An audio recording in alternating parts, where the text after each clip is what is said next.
Good evening, everyone. I'm Jay O'Brien in for Linsey Davis. Thanks so much for streaming with us. We begin tonight with all eyes on those key Midwestern swing states. Just 18 days to the final votes of this election are cast, and the race for the White House is in a dead heat tonight in those Rust Belt states and other key states, too. The two candidates crisscrossing that region today. Vice President Kamala Harris in the must-win state of Michigan, questioning her opponent's fitness for the toughest job in the world after he backed out of some interviews. His campaign reportedly saying that he's exhausted. Trump, meantime, in Michigan as well today, saying that he's exhilarated and touting the endorsement of a Democratic mayor in that state, appealing to Arab American voters frustrated by the Biden administration's handling of the war in Gaza. But we do begin this hour in Wisconsin, where you just saw that high-stakes Senate debate between Senator Tammy Baldwin and Eric Hovde. The Senate up for grabs this election, and if Democrats lose in that state of Wisconsin,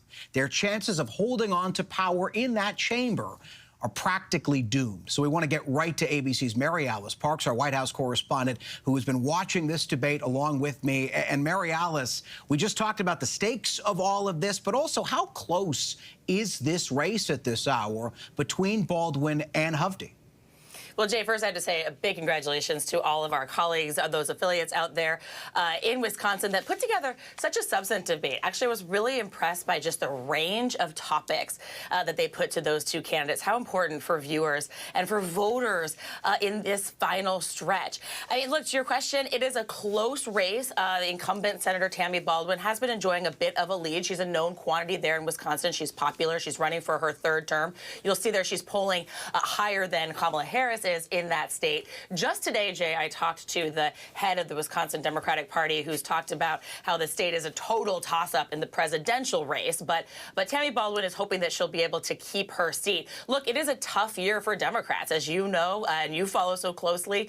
They are defending twice as many seats as Republicans. And obviously, Republicans would only have to win two to flip control of the Senate. So Tammy Baldwin needs to keep that seat for Democrats to keep control. She's feeling pretty good at this moment, but it is tough, it is tight, and Republicans also have liked their chances. They've been dumping more and more money into that race. They're hoping that it narrows as obviously the presidential race is so close in that state as well. And interesting, when you talk about that polling data, you know, Tammy Baldwin up by about 4 points, but she won by 11 points in 2018. That state has shifted significantly politically beneath her feet.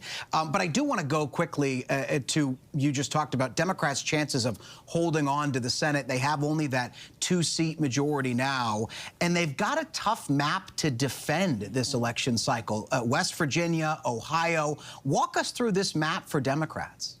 Montana, obviously a really tough seat that is now likely going to flip. I mean, likely is tough. We're talking about a race, as we talk about all the time at the presidential level, where these states look so close. I mean, you're right to point out here, I'm talking about how Tammy Baldwin is feeling good, that she's been a little up in the polls, but we're still talking about polls that are often within the margin of error.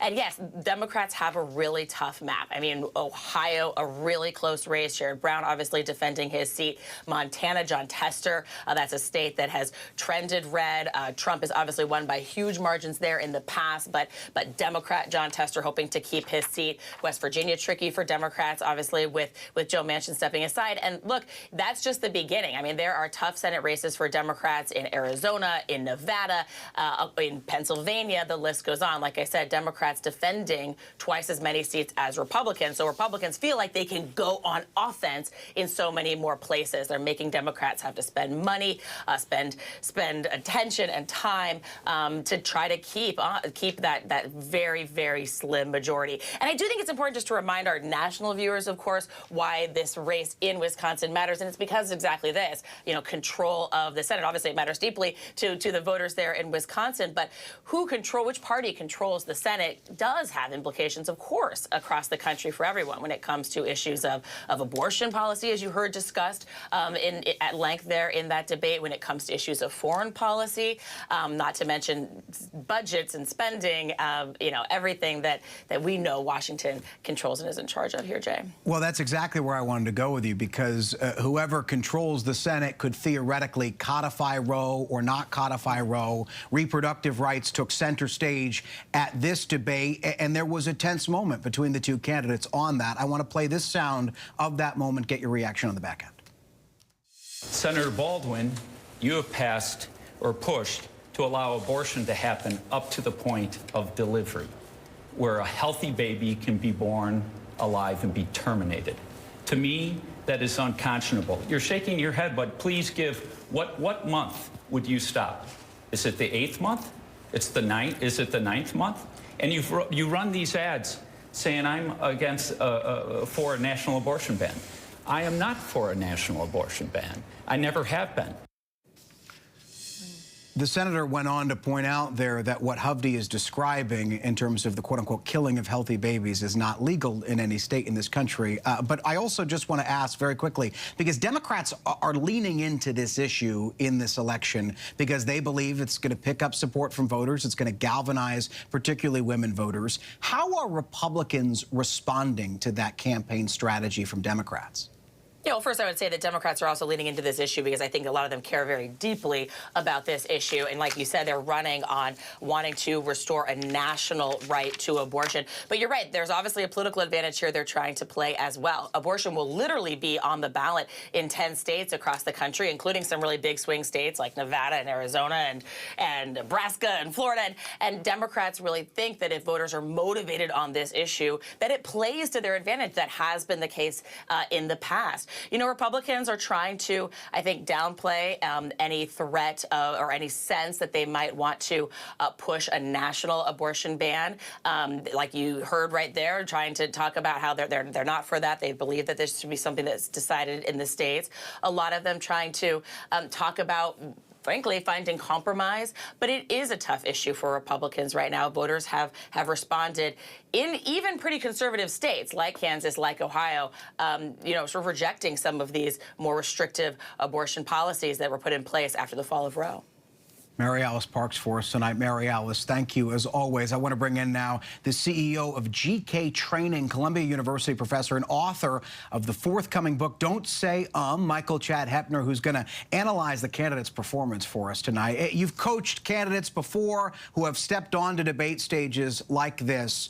The incumbent senator, Tammy Baldwin, she's somewhat trailed potentially in some internal polling. There's a concern from Democrats that she's falling behind or at least losing her lead in some degree.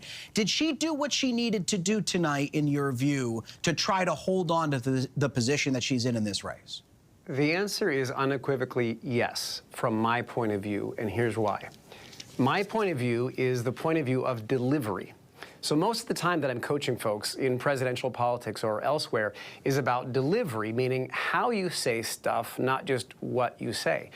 And the goal that she had tonight, in my opinion, was to come in and show that she still had the precision and the forcefulness to continue to fight. When she's at her worst, what you will see is that her eye gaze drifts down quite a lot, and she has a lot more filler that creeps into her various answers. Tonight, you saw none of that. If anything, she was 3, 4, maybe even 5x as precise as Hovde was tonight, which is not at all what we've seen in the footage over the last few weeks.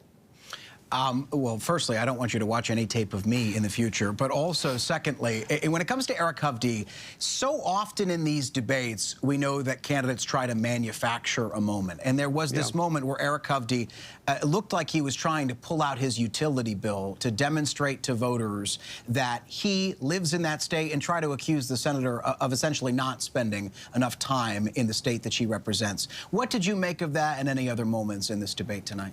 Yeah, candidly, I think he looked a little rattled tonight. And I don't mean that to pick on him, but rather to compare to the footage that he's put forth in a lot of other situations in which you'll see he's incredibly precise with his word choice. He has very few non-fluencies. A non-fluency is a stumble or a mistake, something like that. But even in this moment that they clearly rehearsed, I mean, he had the bill in his jacket pocket, so they had planned this.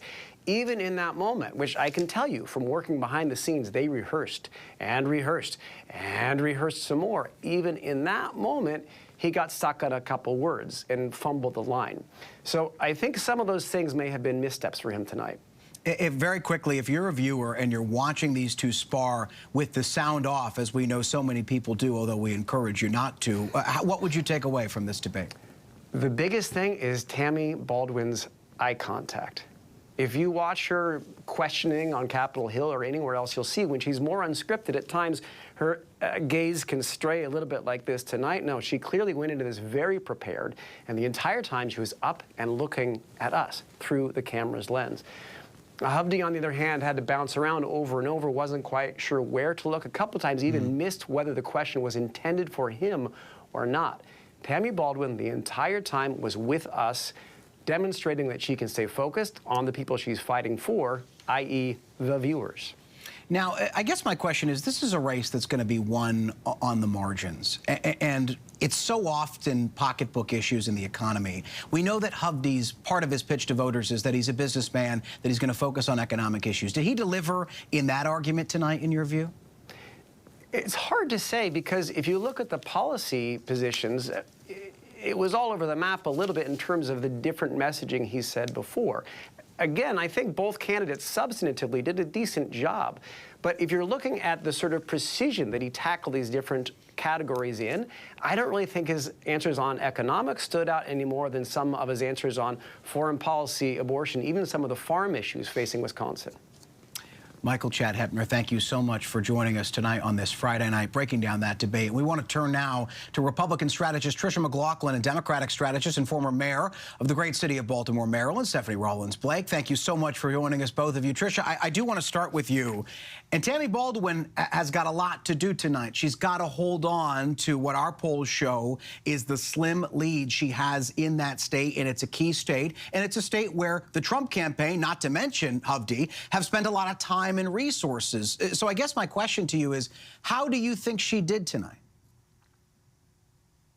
I think she held her own. I think that being said, the majority of Wisconsin citizens are not actually going to be watching the debate. They're going to be digesting what happened at the debate through the filter of the media. So I know your previous guest talked a lot about eye contact and body language. That matters a lot less in a Senate level debate than it does in a presidential level debate. What matters was the issues that I think were brought up. And Hovde very much effectively brought up the issue, particularly of the economy, how she consistently, 100% of the time, has voted with the Biden-Harris administration on things like the Inflation Reduction Act, which we know dumped trillions of dollars into the economy and has led to higher inflation. We're facing double the inflation that we were 4 years ago, leading to 20% higher costs. So I think issues like this, issues like immigration, her voting repeatedly against things like the wall, even though Wisconsin is not a border state, what we're learning is this is a top 2, top 3 issue, even in states that are not directly on the border. These are things that are going to seep into the and I think could be something that she's going to really have to answer for. Stephanie, you just heard me talk with Mary Alice earlier about how Tammy Baldwin in 2018, and again, much different election year, but 2018 won that state by 11 points, and now she's only up by about 4 points, the most recent polling has showed us. I've talked to Democrats who said they thought this state was going to be close, but they ultimately thought it was going to be safe, and then the Cook Political Report has put it now as a toss-up. It's not lean Democrat, point being her lead is leaving her. Do you think she's in danger here, and did Eric Hovde do enough to put her in more danger tonight? I think it's more than it's real that Wisconsin is changing, and I have to congratulate the team that put on the debate. I thought the way in which they did it was unique. I thought the perspective, the diverse questioners was fantastic. I thought Tammy Baldwin did amazing. She shows that she is ready on day one to continue to serve the people of Wisconsin. Hovde said, he couldn't even answer a question about the farm bill because he said he's not a senator yet, so he doesn't know the farm bill. I mean, he could have just used the data team that they had during the debate. So, I think he came off a little unprepared for the job that he is seeking. And Tammy Baldwin has to run scared because times have changed. It's a lot closer in many, many states. And I really think that she showed tonight that she has the chops to get over the finish line.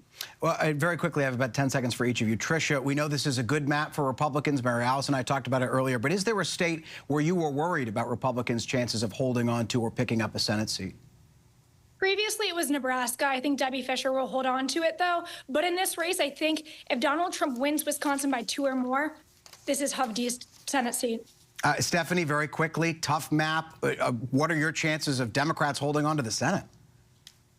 I think it's going to be very hard for the Democrats to hold on to the Senate. I think you'll be hard pressed to find any strategist that says anything different. I think we're focused on all of these races, and we're focused on getting Kamala Harris to the White House. Republican strategist Trish McLaughlin, Democratic strategist and the former mayor of Baltimore, who's got its own Senate race there in Maryland, Stephanie Rollins-Blake. Thank you both for your time on this Friday night. Race. Well, we got to move on. We don't have enough time left. And to the presidential campaign trail tonight, Vice President Kamala Harris and former President Donald Trump spending time not far from Wisconsin in Michigan. That Rust Belt state also so critical in this election for either's chance of winning the White House. Our ABC senior congressional correspondent Rachel Scott on the campaign trail tonight, reporting. Tonight, with just 18 days to go, Vice President Kamala Harris and former President Donald Trump in the same state, the battleground state of Michigan. In fact, they'll be in the same city, Detroit. Welcome to Michigan. In Michigan, Harris and Trump are separated by less than 1 point in the polls. Harris remains laser-focused on trying to win the so-called blue wall states, Pennsylvania, Michigan, and Wisconsin. 3 stops in Wisconsin yesterday, 3 stops in Michigan today. And in these final days, clearly sharpening her attacks against Trump. We are clear. Someone who suggests we should terminate the Constitution of the United States should never again have the privilege of standing behind the seal of the President of the United States. Never again. Never again. Never again. And overnight in Wisconsin, when anti-abortion protesters tried to interrupt. Oh, you guys are at the wrong rally. No, I think you meant to go to the smaller one down the street. For weeks, Harris has been challenging Trump to another debate. He has refused. Trump turned down 60 Minutes over fact-checking. And tonight, Harris jumping on reports the Trump campaign turned down another interview because Trump is exhausted. And now he is ducking debates and canceling interviews. Come on. And check this out. His own campaign team recently said it is because of exhaustion. Well, if you are exhausted on the campaign trail, it raises real questions about whether you are fit for the toughest job in the world. Trump on the defensive. What event have I canceled? I haven't canceled. She doesn't go to any events. She's a loser. She doesn't go to any events. I've gone 48 days now without arrest, and I've got that loser who doesn't have the energy of a rabbit. Tell me when you've seen me take even a little bit of a risk. Not only am I'm not even tired. I'm really exhilarated. In 2016, Trump won Michigan by just over 10,000 votes. In 2020, Trump lost by 154,000 votes. And just last week, while campaigning here in Detroit, Trump insulted the city he was campaigning in. Our whole country will end up being like Detroit if she's your president. You're going to have a mess on your hands. Trump today visiting his campaign office in the city of Hamtramck outside Detroit, where he's been endorsed by the Democratic mayor. Michigan has one of the largest Arab American populations in the country, and Trump is trying to appeal to Arab American voters who are frustrated by the Biden administration's handling of the war in Gaza. And Harris, after drawing a line between a potential Harris presidency and Joe Biden on Fox News. Let me be very clear. My presidency will not be a continuation of Joe Biden's presidency. Harris pressed on her boss once again today, and any Biden policy she would change. I mean, to be very candid with you, even including Mike Pence, vice presidents are not critical of their presidents. I think that really actually, in terms of the tradition of it and also just going forward, it does not make for a productive and important relationship. Our thanks to Rachel Scott. Still much more to get to here tonight on Prime. The stunning images tonight, the moment when an Israeli tank fired on a building and killed the mastermind of the October 7th Hamas attack, and the near mid-air disaster, a Cessna and an American Airlines passenger jet just 400 feet apart. I'm Aaron Katursky at the Trump Building on Wall Street. Wherever the story is, we'll take you there. You're streaming ABC News Live. to a near mid-air disaster that was averted after an American Airlines passenger jet and a Cessna suddenly entered the same airspace, coming just 400 feet apart. Thankfully, the American Airlines pilots were alerted by their warning system. ABC's transportation correspondent Gio Benitez has this report. Tonight, the FAA investigating how a packed 737 and a Cessna nearly collided head-on in midair this week over Texas. If you want to declare a near miss, let us know. American Airlines Flight 2587 was making its final approach to Austin Bergstrom International Airport around 10:45 a.m. Wednesday in foggy conditions when, according to the FAA, a single-engine Cessna R-182 unexpectedly entered the flight path. This animation showing the Cessna, which at the time was not in communication with air traffic controllers, flying underneath the American plane, coming within 400 feet of it. The American crew alerted by the plane's Traffic Collision Avoidance System, or TCAS, the system warning the pilots to change course immediately to avoid a mid-air collision. Did you ever see him the second time around? We saw when he flashed us and flew right into us. There were a series of things that led up to this near mid-air collision, but the American jet had a capability on board that would warned it and told it to turn away from this small, light civil aircraft. So at the end of the day, it was the technology on board the American aircraft that saved this from becoming a disaster. Gio Benitez joins us now. Gio, feels like we're seeing more and more of these incidents. What does the FAA say tonight? Well, Jay, it turns out that just days ago, the FAA actually began auditing 45 of the nation's busiest airports to really understand why we're seeing so many of these close calls. It's going to be a long investigation, but hopefully some important answers there, Jay. Gio Benitez reporting for us tonight. Gio, thank you. Turning overseas tonight, in a moment you will see that stunning new video, an Israeli tank firing on the building where the mastermind of the October 7th attack was hiding. Tonight, Israeli authorities say he was killed reportedly by a gunshot to the head. And now that burning question this evening, was that Hamas leader hiding near hostages who had been killed? Tom Sufi-Burge in Israel tonight. New video tonight showing the moment an Israeli tank fired on the building where the architect of the October 7th terror attack was hiding in Rafah. This grisly image showing Yahya Sinwar's body in the rubble. An autopsy now revealing he was killed by a gunshot to the head, according to the New York Times, not far from the tunnel where the bodies of 6 hostages, including American Hersh Goldberg-Polin, were found executed by Hamas in August. And tonight, questions on whether Sinwar had been hiding near those hostages who were killed. Israel saying Sinwar's DNA was also found in that same tunnel network. Israeli reservists finding Yahya Sinwar by accident, taking him out after a fierce gun battle in Gaza. Moments earlier, an Israeli military drone had captured the Hamas leader's final minutes alive, sitting in that chair, face covered and badly wounded by gunfire. Hamas today confirming Sinwar is dead, saying he was defiant to the end, throwing a stick at the drone. And Hamas doubling down, insisting the fight will continue and vowing no hostages will be released until Israel withdraws from Gaza.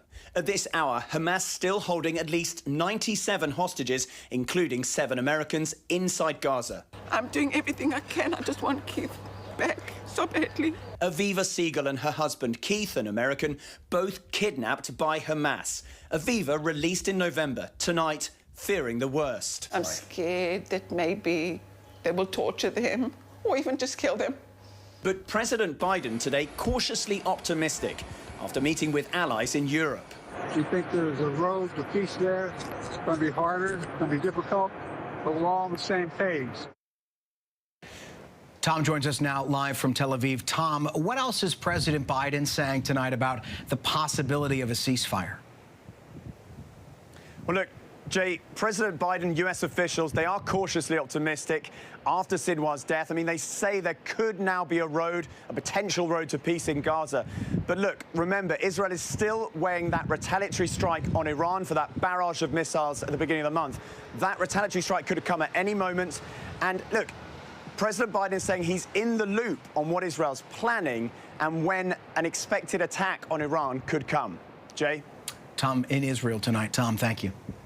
Out west now to California, and that fast-moving brush fire in the city of Oakland. A neighborhood evacuated and multiple structures burned. This as another fire sparked in Los Angeles County. ABC's Jacqueline Lee is with us now. Jacqueline, what is the latest on that fire in Oakland? That's right, Jay. The fire is very concerning. As you said, it started as a brush fire. It quickly spread to a neighborhood and has burned multiple homes. Take a look as firefighters try to fight this from the ground. At one point, they had to reportedly retreat. They also fought it from the air. Evacuation orders are in place, and they had to shut down a stretch of the 580 freeway because the flames are so close. Jay, authorities are very concerned about the high winds going into tonight. Red flag warnings remain in effect through tomorrow night throughout much of the state of California. Jay. Jacqueline Lee for us. Jacqueline, thank you. And there is still much more to get to for us here tonight on Prime. Coming up, the stunning moment a teen kayaker was rescued in Hawaii. But next, a cabinet that looks like America. As we close out Hispanic Heritage Month this week, 4 Hispanic cabinet members sitting down with ABC News, embracing their culture and their journey to the White House. It is remarkable to look around the table in the cabinet room and to see America. We had a conversation in Spanish, the 4 of us, and that to me was such a source of pride. Welcome back. 38 states have legalized sports betting in some form since the Supreme Court overturned the federal ban in 2018. And 2 studies recently looked into how legalized sports betting online impacts bettors' financial health.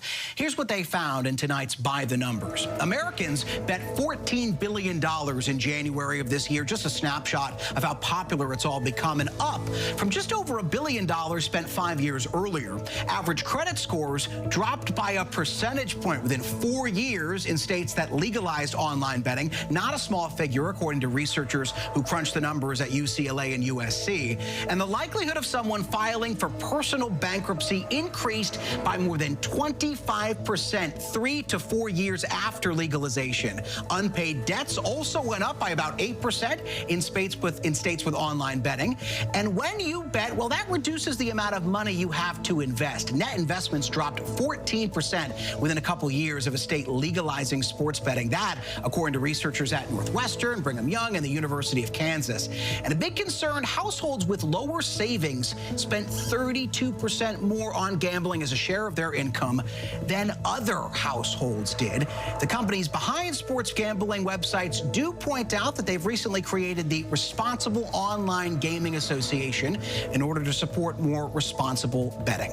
And much more ahead for us right here on Prime tonight, including new details on a deadly North Carolina home invasion. A second suspect is arrested and arraigned. But up next, he's one of the most influential leaders in sports, now using that to get people out to vote. We sit down with Doc Rivers on what he's doing this election season. Reporting from the protests at Columbia University, I'm Stephanie Ramos. Wherever the story is, we'll take you there. You're streaming ABC News Live.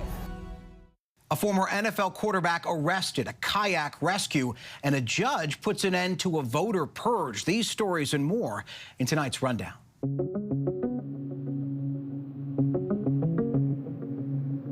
As early voting began in North Carolina, a federal judge partially shot down a Republican-led effort to purge 225,000 people from the state's voter rolls. The North Carolina Republican Party and Republican National Convention sued the state's Board of Elections in August, claiming it unlawfully registered voters by failing to properly verify their identities, citing an issue in the voter registration form. The judge determined that the plaintiffs did not have standing to sue, but sent another claim to a state court. The second person arrested for a deadly Michigan home invasion was arraigned on charges including felony murder. Joshua Zuazo pled not guilty to all charges in the death of Hussein Murray nearly a week after Carlos Jose Hernandez was arrested in Louisiana. Officials said Murray was found dead in his basement on October 11th, with his wife found tied up with her hands duct taped. Murray's wife told officials the men came to the house claiming they were responding to a gas leak, with home security footage showing one of them in a utility worker's uniform. A Texas man set to be the first person executed in a case of shaken baby syndrome was granted a temporary hold. It came late Thursday night from the Texas Supreme Court after a series of back-and-forth legal maneuvers with a group of state lawmakers seeking for him to testify in a Monday legislative hearing on unreliable forensic science evidence. Robert Roberson was convicted of killing his 2-year-old daughter Nikki in 2002, but experts have challenged the shaken baby syndrome hypothesis used in the case in recent years. And Roberson's lawyers argued new evidence suggests Nikki died of pneumonia. Former NFL quarterback Jay Cutler was arrested in Tennessee on charges of driving under the influence and possession of a handgun. Police in Franklin said they responded to a collision where it appeared Cutler rear-ended another vehicle. They said they smelled alcohol on Cutler, that he had bloodshot eyes and was slurring his words. Cutler was taken to a hospital for a blood sample. 2 guns, including a loaded pistol, were also found in his vehicle. Cutler was eventually released on $5,000 bail. University of Virginia men's basketball coach Tony Bennett officially stepped down after 15 seasons. Bennett announcing the decision at a news conference, saying the current environment in college sports was one of the main reasons he felt it was time. I'm no longer the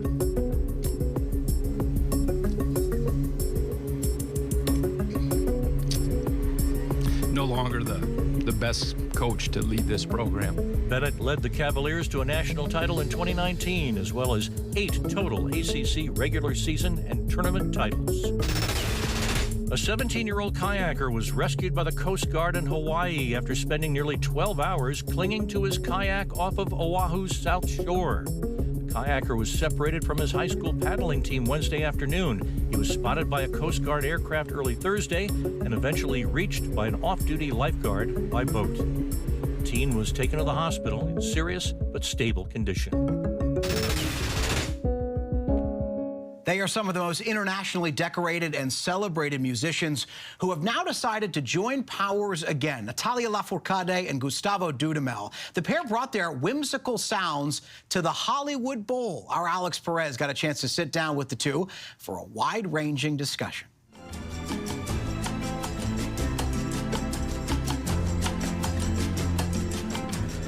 This is so magic and celestial for me.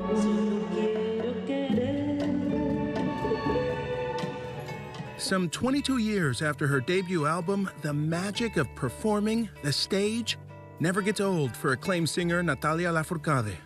When you get on stage, do you still have the butterflies? Do you still feel that feeling when you're walking onto the stage? Yes, of course. So I feel nervous, and I feel like all those kind of things and butterflies in my belly.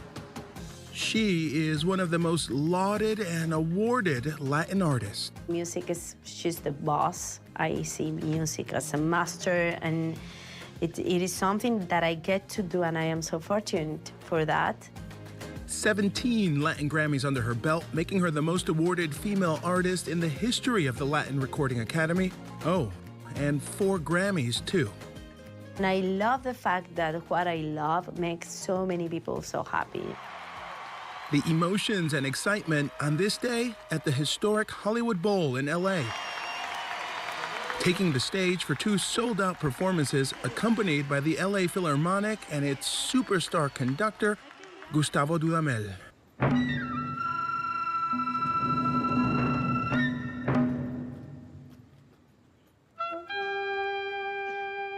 And this is un lugar histórico, ¿no? ¿Cómo se dice? Emblemático, ¿cómo dirías eso en inglés? Historic, iconic, and so important place to be making the music. The duo reunited on stage for the first time since 2019. Anda muchacho a la casa y me trae la cabina y yo. Dudamel's orchestra, a perfect pairing with Lafourcade's warm, lyric soprano voice. La luna me está mirando, yo no sé lo que me ve. It's the most beautiful thing of music making. You know, it's not only to play in tune and to play together. If not, it's the joy. That is the feeling that people receive as an audience. Lafourcade's music bends and combines genres, pulling from the past and present. And as a composer, she says she's constantly taking notes and recording sounds every single time an idea pops up. Sometimes it's not so easy for me, you know, like it's you need to get into a zone. I don't have a formula. Also, like there's songs that I thought nobody was gonna like, or like it was just a song, and then it became something huge, like Hasta la Raíz.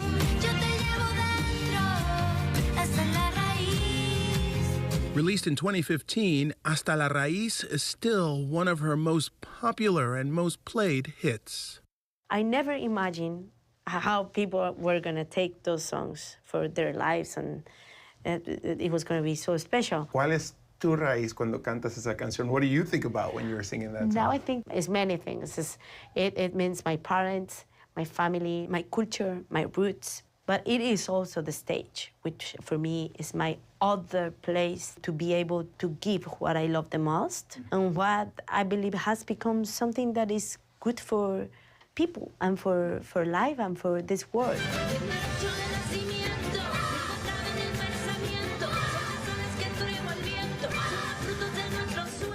The pair dedicating a special performance to the people of Venezuela, Dudamel's crisis-plagued native country. Especially in these times, you know, of struggling with this crazy, difficult situation. But it reminds me the beauty of my country, and it makes me be hopeful for my people, because I'm sure, you know, we will pass these times, we will evolve. We have to always think in that way, be positive.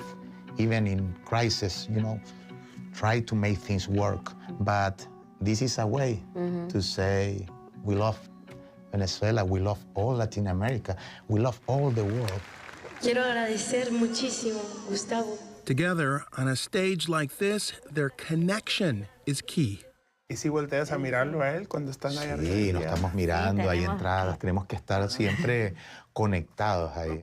Por eso los ensayos no veo hacia el público, tengo que ver hacia los músicos, siempre, para poder saber qué está pasando, ¿no? Más allá de lo que escuchas. Así es. Entender la mirada, dice mucho, el cuerpo, todo habla, ¿no?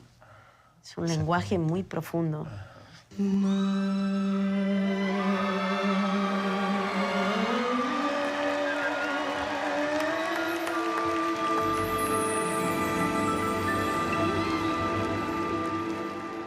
A profound partnership they hope will leave everyone wanting more. Doc Rivers is a legend on and off the court, a head coach from the Milwaukee Bucks, and no stranger when it comes to social justice and voting rights. And he's taking this election beyond just the hardwood. ABC's DeMarco Morgan had the opportunity to sit down with the basketball legend. Here's part of that conversation. I am so excited that you're with us. This is a dream come true for me to be sitting across from you. For me as well. As I told you, I'm a huge fan, huge fan. Thank you so much, man. So it's a busy time. We're a couple of weeks out from the election. You've been just as busy off the court, off the sidelines. Your thoughts when it comes to voting right now, how crucial is that? It's crucial. And I look at voting as like in a two-piece set. Like, number one, we have fought to vote, minorities, women, and use it. You're one of the greatest NBA coaches in our lifetime. What do you say to those who say you should just stick to coaching, get out of politics? Well, we all should stick to whatever we do if you go by that. You should stick to doing TV. I should, you know, of course, it's just ridiculous. Everyone has to raise a village, right? We all have to put our hands in. You can still have a voice. Now, your choice is not to listen to me, and that's fine. But I am free to talk what I believe in. And so is everybody. I wish we had more compassion for everyone talking.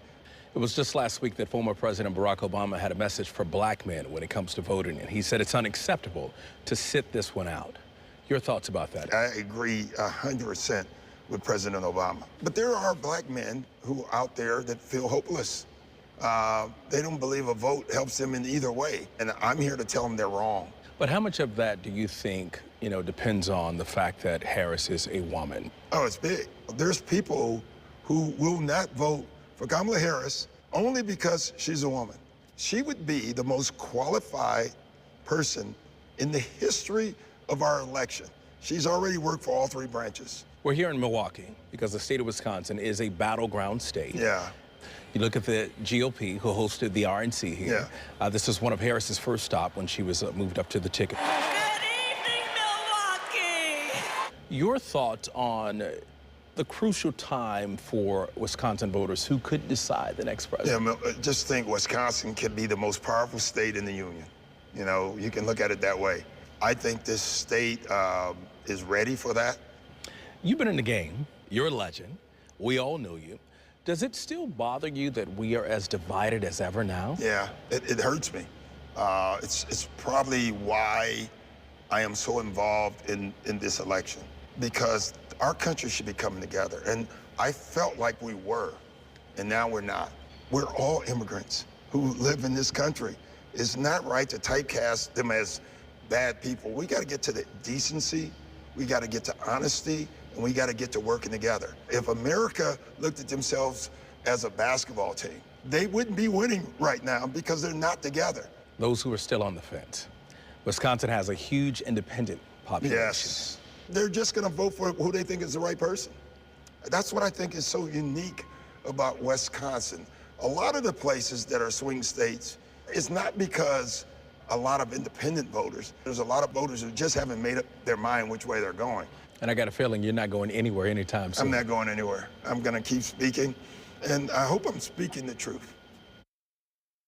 And DeMarco Morgan joins us now. DeMarco, thank you as always for that. Thank you for your reporting. It is so great to see you in person. I'm just as friend. excited to see you, I man. know. We could do this all day. All day. But what stood out to you in addition to what you guys talked about from that conversation? Well, I mean, clearly he's working for the Harris campaign, but the one thing that stood out to me, he was so much, you know, impressed with the fact that he's out there working to get people just to exercise their right to vote. Whether you're voting independent, Republican, or Democrat, he just wants people to get out there and vote. And a lot of times he's had the conversation with his players. Of course, it's pretty tough when you put yourself in those positions, when you get into any type of politics and you're on the celebrity level or you have their platform. But he wanted to be very clear with everyone that he's come into contact with. You know, of course, he wants you to vote for his pick, but at the end of the day, it's about exercising your right to vote. And he's been fighting for voting rights and social justice for decades now. In a crucial swing state, too. I mean, Wisconsin, crucial swing state. But I guess I want to go back to the fact that this is a huge undertaking for him. How does he find the time to fit all of this in? I know, he's the head coach for the Milwaukee Bucks. How do you find the time, right? Actually, the next day after watching our story, he was at one of the local barbershops there in the community, G's Clippers, and he was speaking to voters, specifically African-American men, who, if you remember those comments from former President Barack Obama, who said that he was calling them out because of their lack of support for the VP there. But he was specifically speaking to that young group there at a barbershop. And that's just one of the many stops where he's around, you know, the state, also around the entire country. I think he still has this place in California. He said he talks to people out there trying to encourage them to vote as well. But the bottom line, again, I can't stress it enough, and it was something that, again, stood out to me.